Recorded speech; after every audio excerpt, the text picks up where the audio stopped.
We'll be silly. No. I'm happy to be silly. Yeah. Dean, I don't give a flying flip if it's Dylan Moore. You sit your ass at the Shabbos table till 10 o'clock and then you can go do your thing. Ben Key, you can choose anything. Yeah. I know. No, we need actually- a forward. We need a forward. I might wait, hold on, I'm not talking. Ben Keys. Yeah. What? Why? I've actually heard the only thing less likely than a North Melbourne win is Chase making a sale at work. What's that? That's Backs. Yeah. Mids, forwards. Harry. Ooh, Adams, 89.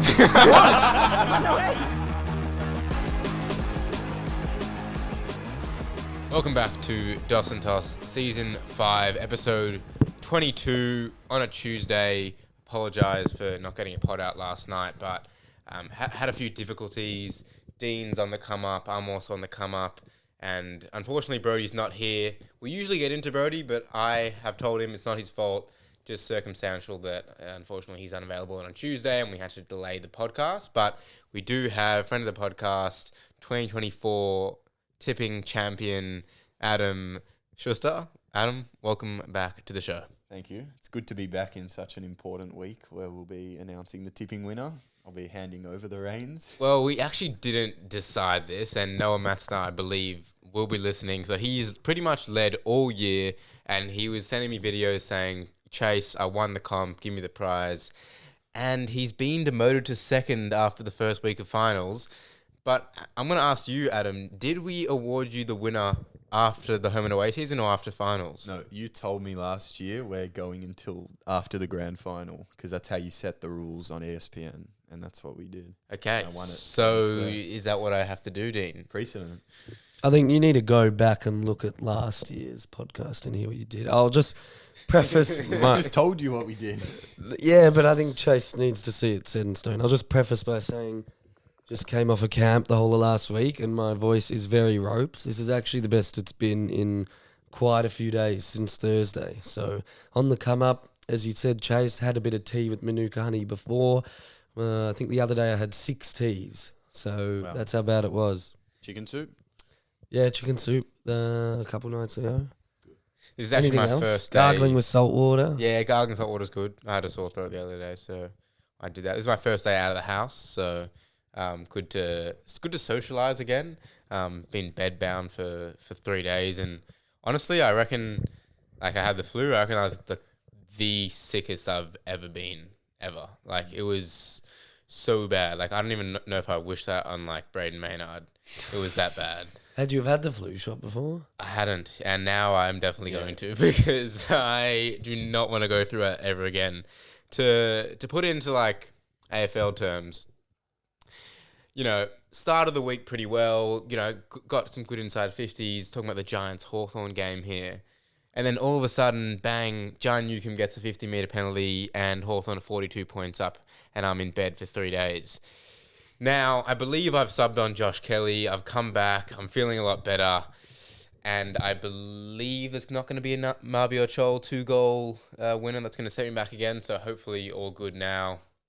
Still a little bit fatigued, but I think we can push on with the podcast. But speaking of the flu, it's come out today that several Crom players were playing ill against the Pies on Thursday night. It's not the first time that a team has used that excuse after losing a crucial final, if we look back at Geelong against Melbourne in the 2021 prelim. But I guess we can start off at that game. I thought Adelaide were going to win.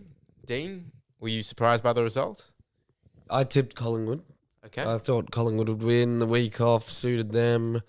Just more experience going into the game. And I'm surprised at that. What, is it confirmed or is it a rumour? It's confirmed. They Why would that be released before a semi-final? Oh, true.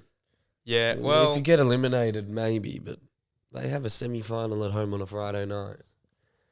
Well, I just think it's just the public's right to know. That's journalism. Like, Adelaide fans want reasons as to why they may have lost, and you have to report on those things. Well, I saw Rory Laird just brought it up in an interview and wasn't even asked about it. So I think the club made like a statement, but that was separate. So I don't know if they named specific players or anything, but it's a bit of an excuse in my opinion. Yeah. Like it's not that necessary. game's done. Yeah, I think that playing Adelaide away from home was just the perfect setup for Collingwood, who have been out of form, because one, they play Adelaide Oval very well.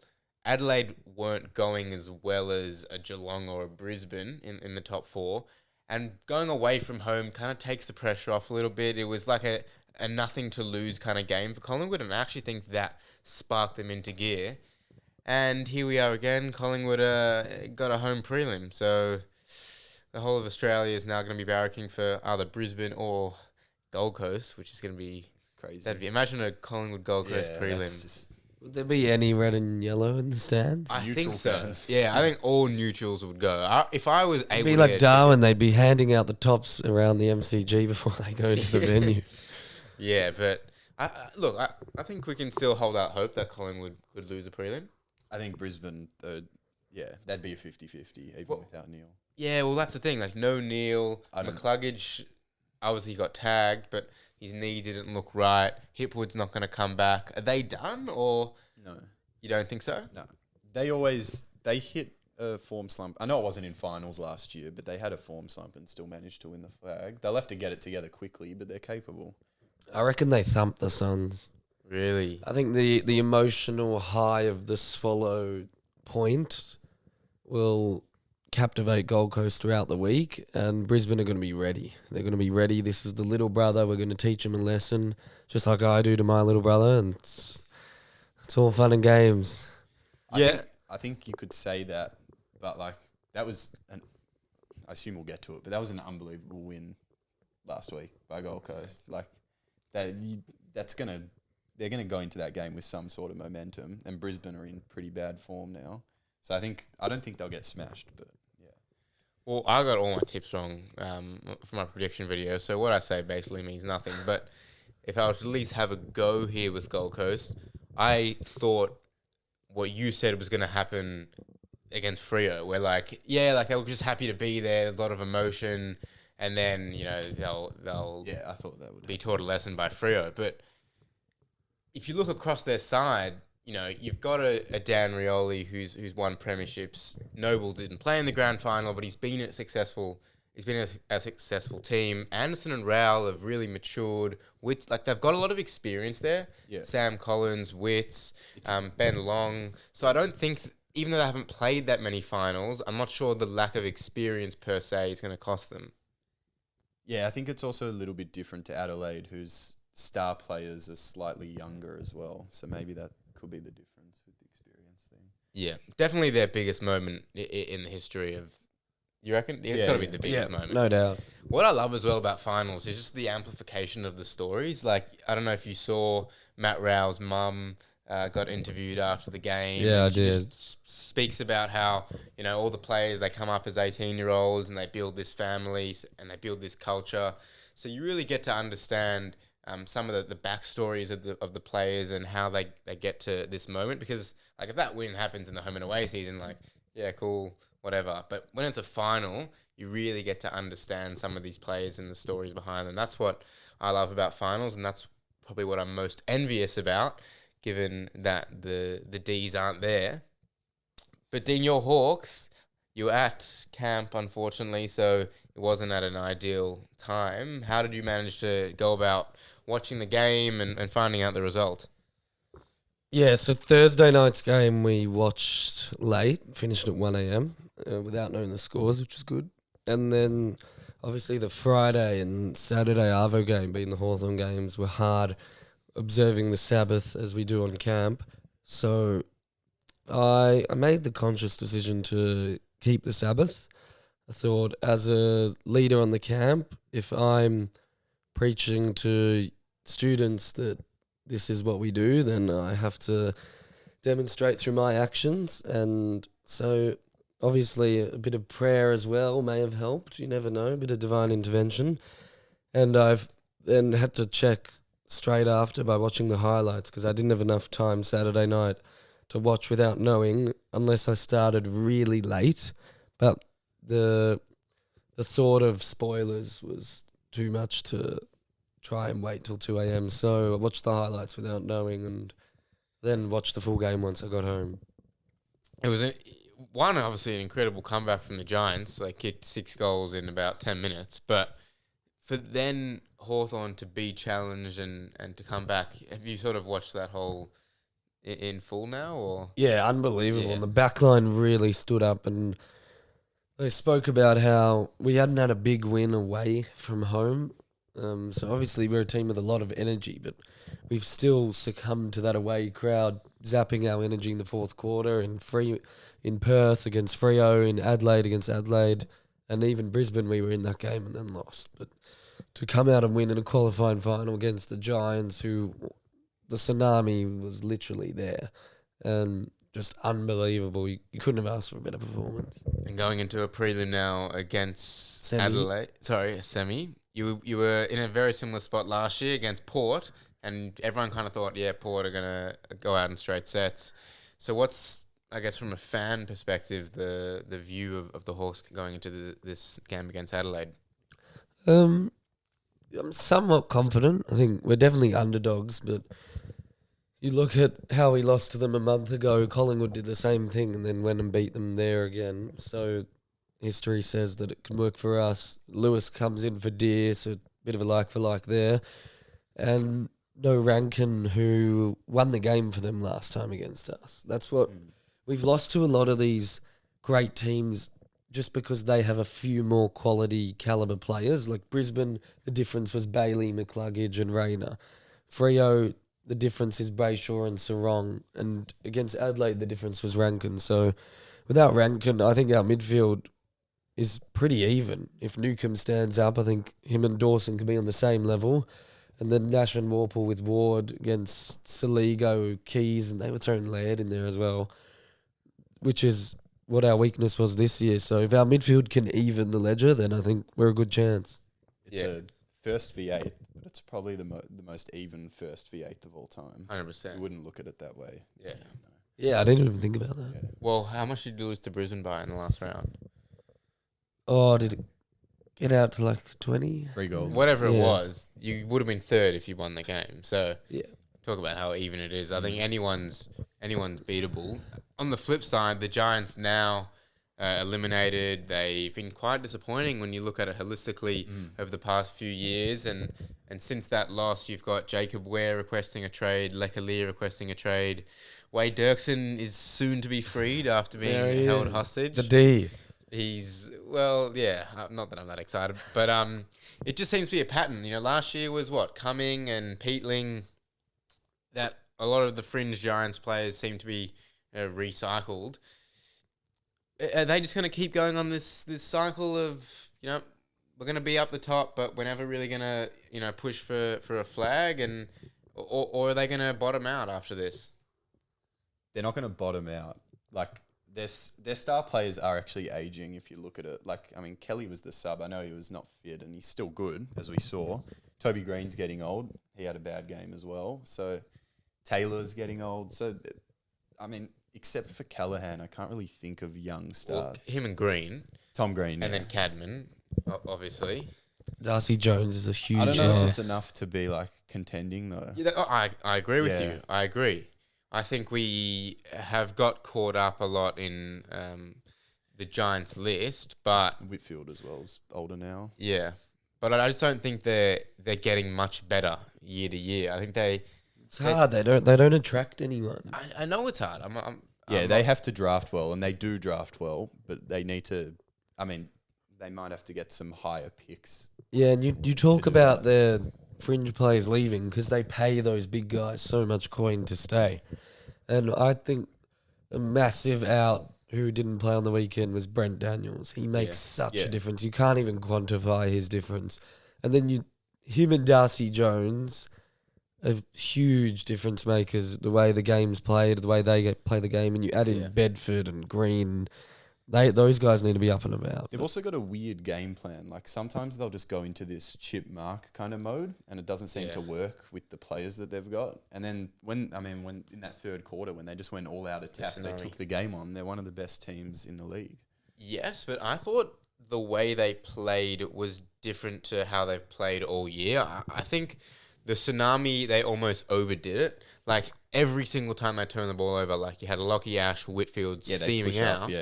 But they couldn't hit a kick. Like, Lockie Ash, the amount of times he missed a kick going inside 50 was so frustrating. And maybe that's just finals pressure. But they just didn't seem to play in gears, the Giants, that much. And I think Hawthorn overall controlled the game, aside for the passion the third. You said they draft well. I'm going to play devil's advocate. History says yes, but recently have they?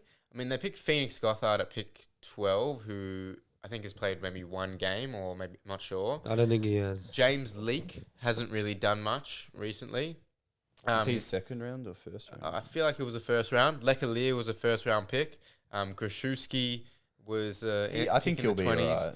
Yeah, I know. I think these guys will be all right, but I just don't think they have the talent that they've had, previously with some of the other drafts. You speak about Callahan and Tom Green and Lockie Ash.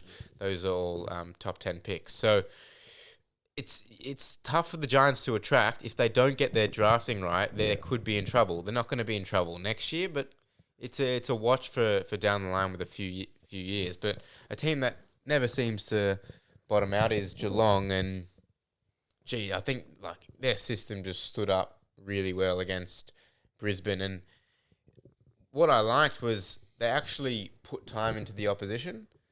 A lot of the sides, in fact, probably all 7 sides, didn't really put much attention into the opposition's best players. Finals, you just say, all right, we're going to back our best. But Geelong are like, you know what? We have some limitations. We're going to put O'Shea Mullen to Hugh McCluggage. Yeah. We're going to put Mark O'Connor to Cam Rayner. And besides those 2 free kick goals, Cam Rayner didn't have much influence on the game. So as much as it pains me to see it and, to laud Chris Scott, I think it was a masterclass by him against the reigning premiers. I don't think Dean's going to like this, but I think Chris Scott is the best coach of the modern era. Well, that's a question for you. If he wins this flag, does that... In-game tactics are unbelievable. Yeah. Every time Carlton versus Geelong, and for some reason we beat them, but he's always making 3 or 4 changes at halftime if they're down. I've never seen any other team like that. Yeah, let's hold the horses with that. What if they win it this year? Clarko saluted 3 times in a row.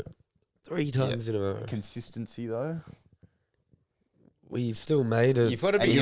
We made it in 2012. 2011 was a prelim. What about his time at 2008 North? We won. Yeah. His time at North, I don't think that needs to be considered in his legacy. I think it does. He's gone to a rebuilding club. What do you want him to do? Well, that's the thing. Chris Scott was given a premiership list and has never really had to rebuild, but is that also just a credit to him? That's not true. They came 12th 3 years ago and everyone wrote them off. Yes. Nah. I agree with writing you off, but that's not rebuilding. They had a premiership hangover. So well, and he's part of that. True. He is part of that. But he hasn't had a bottom 4 list and had to build them ground up. I'm not comparing like Clarko's North time. I just think a combination of things, in-game strategy, recruiting, everything that plays into Geelong's like system, as you've written there. It's only really Damien Hardwick, I'm trying to think of recent memory, who's taken a team from bottom 4 to a flag. Yeah. I don't think. Brisbane. Chris Fagan, yep. Yeah. Wait, who was their coach before Fagan? Was it Voss? Voss. Or did they have Lepich or somebody in between? Yeah, Lepich. Yep. All right. I'll take Fagan. They did recruit Charlie Cameron and Lockie Neal. That Collingwood. Season. Yep. Collingwood, Fly McRae. Fair play. So I guess there you go. So there's question marks on, not really question marks, but there's gaps there for Chris Scott and both Alistair Clarkson. Oh, I don't know if it's Chris Scott's fault that they've never been bad.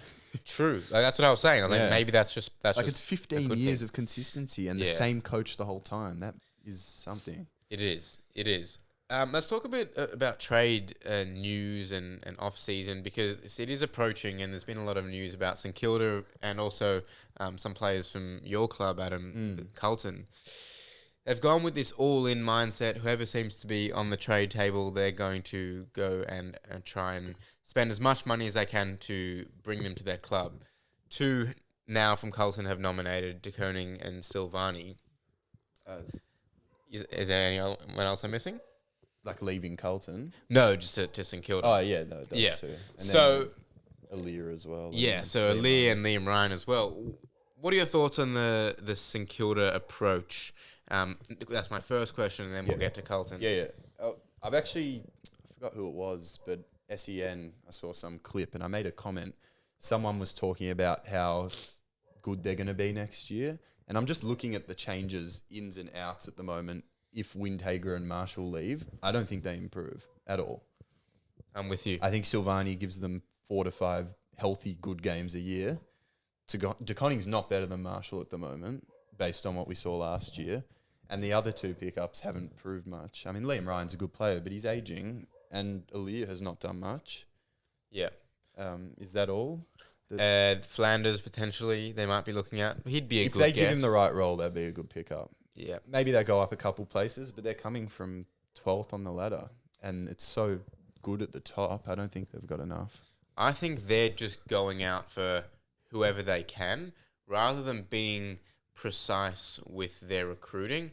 Look at some of the premiership sides. They draft really well, and then they go and attract some of the holes in their side, whether it's a key forward or a key defender, maybe one more star mid. I feel like St Kilda, they've got a few pieces there. Like, you've got a decent spine with Wilkie and Steele, Sinclair, Naz, Taru, and then you just kind of go and get like another Wilkie, like Silvani, and then you go and get DeConing when you've got Marshall, and you get Liam Ryan when you got Jack Higgins, and it's like, go and get a superstar. I know they tried to get Callahan, but go and get a superstar midfielder, or go and get a superstar key forward, because Maxine can't seem to get on the park, and just get 1 or 2. Don't have to get 4 or 5 average players, because you're just gonna come 12th again next year. And you're going to lose players. Like Windhager looks like he might be out the door. And I think that's a massive loss. Like, he's probably going to come top 5 in their BNF. He was unbelievable for them. Yeah. So, big-bodied midfielder, can tag, can get 30 touches when he's not tagging. Yeah. Like, if your D's get him, that's a great I'd be pickup. very happy if he comes to Melbourne. I think they're trying to appease Naz as well. They know the same thing this year, part of me, is going to happen in 2 years. And they're going to have to keep him. And they also want to appease their fan base. Exactly. But I agree. I'm not sure. I've always said I thought they were a year too late on trading King, on trading Marshall, on trading Sinclair or Steele. Maybe not Sinclair, but those 3 you would have got so much more for last year compared to this year. And what have they done this year? Nothing, because they didn't make finals. So, what, you're not going to get anything for Steele now or Max King. I But think Marshall, maybe a bit, probably not. But yeah, probably they should have gone a bit more fierce in the trades a couple years ago, with Last year trading was their players chance, out, and then go and get some guys when you really look like you're about to jump into the 8.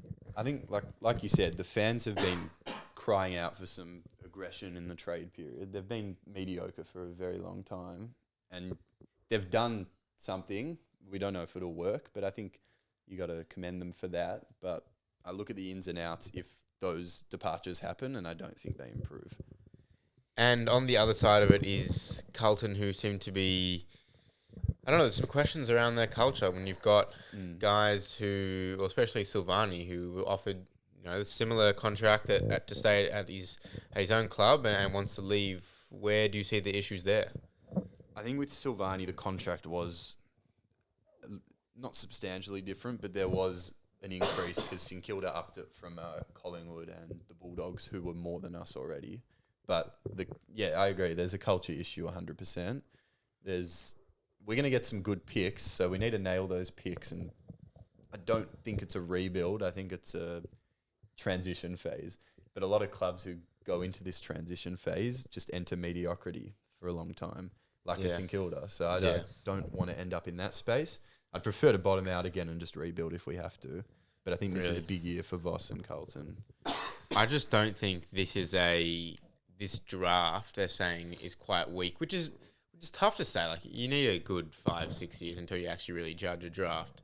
But you're going to have to get players, especially for Charlie Curnow. I'm not sure how that trade's going. And given that we've had the whole Oliver Petrarca situation, like, I would say if you get the right deal for Kerner, I would trade him. I'd take it as well. I think he wasn't invested. He's lazy with his defensive efforts. He's also probably the best tall forward I've seen play for Carlton, so I'm not having a go at him. But if he's not checked in, I don't want him at the club. It's simple. Yeah. And I think he might want to get out of the spotlight. There's players like that. Bailey Smith, for example. Yeah. So there's guys like that. But I've seen some mock trades with Gold Coast, particularly like a Jed Walter, Flanders, some guys that we could use. But Kerno's value is probably the lowest it's ever been. So I don't know if we're going to get what we want. You reckon though? Like he's had kicked 30 goals last year in Yeah, a decent amount of games. Was he injured? He was injured, no? At the end of the year, he played like 18. I still think you can get maximum value for Kerno. Not like 80 goal maximum, not like value, but Coleman. he's capable of it. Yeah, but I still think you'll be compensated. And if not, look, you can keep him to his contract. So I just think it's worth looking rather than coming out and saying, no, he's contracted, we're not trading him like what Melbourne did. I think the Gold Coast one would work. I don't think Sydney have anything we need. They wouldn't give us anything. If it happens, it'll be a 3 or 4 team trade. Yeah. It tends to be. Yeah. Let's not be silly. Boys, you were scrambling to find one before the podcast. So would you like me to go first? Yeah. Dean, well, I've got a few, but I'll go with one that kind of makes a bit more sense for this week. Some of the price gouging for the flights interstate. Yes. Now, Dean, I know you're not going to Adelaide to the game, but I'm not sure if you caught some of the flights. $1,000, $1,400, I think I saw on Qantas. And Jetstar's the most expensive. Yeah, Who Jetstar do they was the think most they are? and their budget, and they were the most expensive. And Virgin, the official carrier of the AFL, is more expensive than Qantas. It's ridiculous. I think, like that is ridiculous. And look, I understand price and demand. It is a thing, and I understand how it works, but there should be some caps, when we're talking about interstate flights. Like, come on, that's a bit silly. Finals, I know Hawthorn play finals, or they played finals every year, but imagine if that was like North Melbourne going into a semi-final. They haven't played finals in however many years, 10 years, and their fans want to get to Adelaide. That's not fair. It happened with Carlton a few years ago. With Brisbane? Yeah. Yeah. So everyone had to go to Gold Coast instead, which also got... No, it's a great point you mentioned. We were actually looking at going to Tassie mid-year against Port in that horrendous game weather-wise. And 2 weeks out, we were looking, and it was like $750 return for one ticket to Tasmania. Take the boat.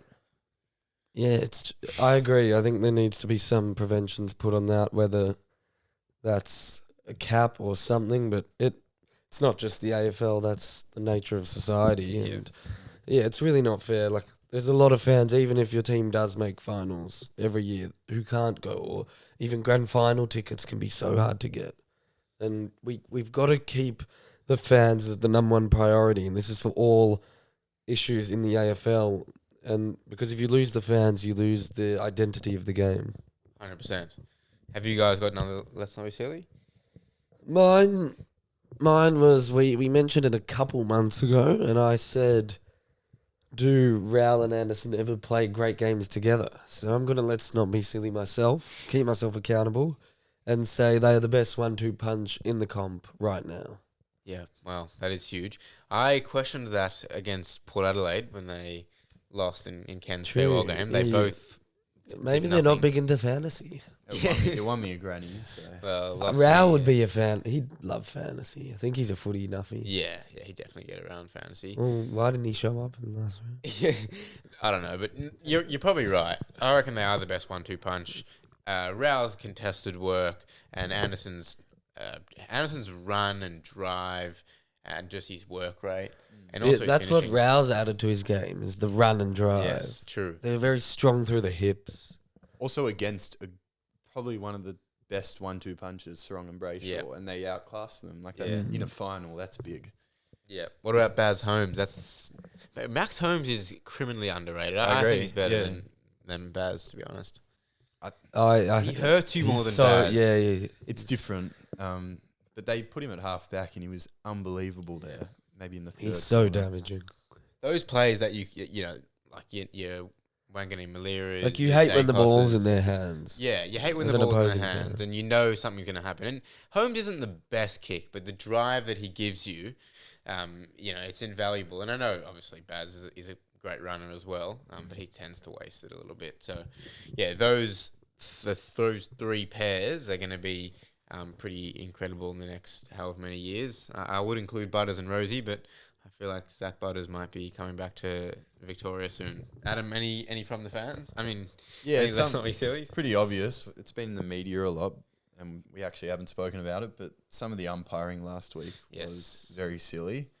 Almost, I mean, Geelong lost all the momentum. Luckily, they got it back, but that could have cost them the game easily. Both those calls should never have been called. It was stupid from Guthrie to do it in front of the umpire, O'Connor. but The second Guthrie one, was the second one. the O'Connor one was ridiculous in itself. And I think one of the other games they called something 100 metres off the field. Unless some guys actually punch someone in the face, there's no need to be calling anything like that. Yeah. Changes the whole flow of the game. Yeah, the umpires just insert themselves unnecessarily. Yep. I'm fine if there's a little bit of intervention in terms of like a warning, because like there is grey area. Like, how can you determine what's a free kick by how much force someone pushes? So I can kind of sound like, all right, if there's a warning, then do it again, then fair enough. But yeah, just inserting themselves in a final like that, there's a massive difference, and thankfully it didn't affect the result. He may have been warned, that's the thing, because he was closely tagging Rayner. Well, did you see the footage? So Rayner went up to the umpire, I believe, probably said something along the lines of, hey, Mark O'Connor's just, he's not letting me go, he's nudging me the whole time, like, watch us. And that's probably why the free kicks were paid. Yeah, so he sucked him in. Yeah. From the fans, not much. Bit of Collingwood. Dacos Goat says no, Matt's not. Stig says, can DeGoey keep the form? Mr. September, I put the question mark on him just because I didn't know how fit he was coming into the last month of the season, but he seems pretty primed, and he's just so scary. I reckon they've nursed him for finals. Just got to play 3 games, Geordie. Yeah. Very smart by Colin. Shout out to Stigs. Yep, shout out Stigs. Barmy this weekend. Barmy this weekend. There you go. The Bobby boy becomes a man. The boy becomes a man. Right in time for maybe a granny win. No. Jeez, hopefully not. Kobe Felbell, he was messaging me before the game on Thursday night saying, trust me, Collingwood are going to win Adelaide, like they're no chance. And I was like, yeah, maybe. I'm still going to tip Adelaide. You could be right. And then he was definitely correct. But he asked Bobby Hill straight in for the prelim. Do you bring in a Norm Smith medalist? No. You don't. I think they might make him the sub. That's what I saw. But it's how can you make a change to that team? They were unbelievable. Oh, it just doesn't mean you can't be better. Like, I mean, okay, let's go through their team and see who they potentially could have. maybe they dropped the sub. Was it Steele? Rowan Steele. So they maybe drop him. Will Parker plays off half back, so it wouldn't be him. But like, looking at their forward line, side bottom, Membry, Lipinski, Schultz, Elliott, Cox, McCreary, Mychek, Long, Steele, Pies. Probably, if anything, it's for Rowan Steele, to be honest. So I think he'll be the sub. Yeah. And he could be a game changer. I agree. Sub. Yep. And are Brisbane cooked without Neil? Well, we had this discussion, Dev, but yeah, Brisbane, you think they're out, you think they're gone, and then they come back. So you can't really write them off. Don't write them off. Don't write them off. Cups and tips. Yeah. 2 games. We can just go. We can just go. What is the first game? It is Friday night, Adelaide v Hawthorn. Carl Hardigan, I'll start you off. Jack Gunston, Carl Cheney, Ricky Henderson. Yes, Jag. Fantasy legend. Adelaide, Hawthorn.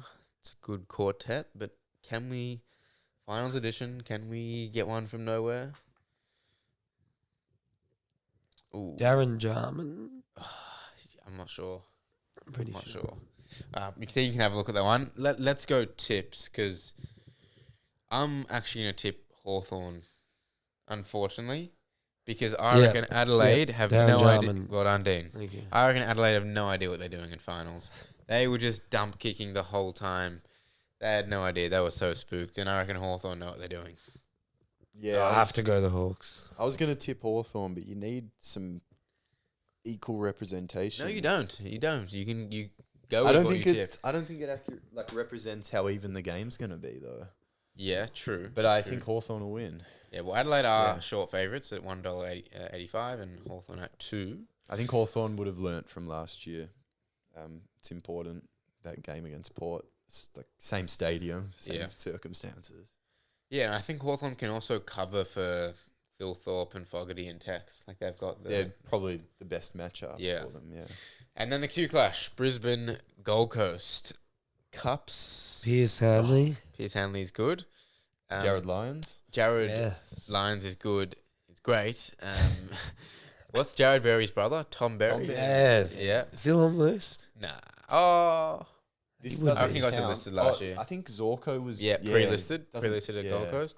But we'll let you kind of count it. Sam Day. Yes, who will play in this game, I believe. I Isn't that think. crazy? He's still running Sam around. Day still running around is crazy. There's a few of them. Oscar McDonald Yeah, how often was still on a list? Doesn't make in any sense. 2025. Like honestly, like I went to the. How did Tom Campbell just get re-signed? Oh, I don't know. He did his 14th. He's played like Crazy. 60 games. And we're like probably gonna get Max Heath, drafting Kalani White, maybe Luke Jackson. I don't know. 14-year career. That's Yeah, well, that probably means they're not getting Luke Jackson, which is pretty sad. Yeah, any others? Gold Coast, Brisbane, or damn. Oh Archie, yeah, yeah. Archie. Yeah, Yes. yeah, Archie. Archie's a good one. All right, Gold Coast, Brisbane at the Gabba, 7:35 on a Saturday. You'll let the Nat fans know if tipping counts. I will let the. What should we do? I don't know. Come on. help I'm me happy out. with whatever we did last Is the year. person who was winning tip? Yeah, they all Um, tipped. Oh, Yeah, if he they tipped, they then- tipped. They tipped. All right, let's keep it going. Nah, I'll maybe I'll give Noel Matner a prize, a different prize if he doesn't win after the granny. But we'll see what happens anyway. I'm gonna tip Brisbane. Me too. Brisbane. Yeah, me as well. Okay. It's unanimous on both games. Well, I've gone 0-4, so if I go 0-6, I won't be too happy. Tip Adelaide. I just want whoever the best chance to beat Collingwood and Geelong to win. you don't like Geelong? I don't like Geelong, but Really? I think I'm gonna have to go for them if it's against Collingwood. Yeah, true. So that would create a Hawthorn Geelong. Is that right, Dean? Hawthorn Geelong prelim. Yeah. Gee, just like the good old days. And then it would be a Brisbane Collingwood on the other side. Wow. I think Brisbane, like, if they get a big win against Gold Coast, go to the G against Collingwood, it's Yeah. it's going to be a lot more even than Gold Coast if that happens, I think. If it is Gold Coast, if Gold Coast somehow win this Q clash, That could get messy. no, I don't think it will. I think there's going to be I reckon Collingwood the chants whole ringing around at country- quarter time. The whole country I has feel to like come the together. GWS of 2019. Yeah, yeah, and 2020. GWS had played finals sorry. before that, though. Yeah, It's Yeah, different. but don't you remember their song was trending? And Yeah. everyone was on the orange. And Yeah, then but- they lost by 80. Gold Coast don't have that. Like they would be like, imagine Gold Coast at the G against Collingwood in a prelim. Yeah. That'd be so scary. But at the end of the day, it's 18 versus 18 on the field. So It's 18 versus 100,000. yeah, fuck, that's crazy. Thanks, Adam, for coming on. Dean, I'll let you go to uni. Thank you. Sorry. Apologies for my voice as well. Yeah. You did well. It's been a tough year with the voice, but we pushed Yeah, through. Yeah, we've We done. had you on the beanbag last time. Yeah. Yeah, All packed yes, up. true. We did it. We did. But yeah, cheers. Thanks for listening. Peace.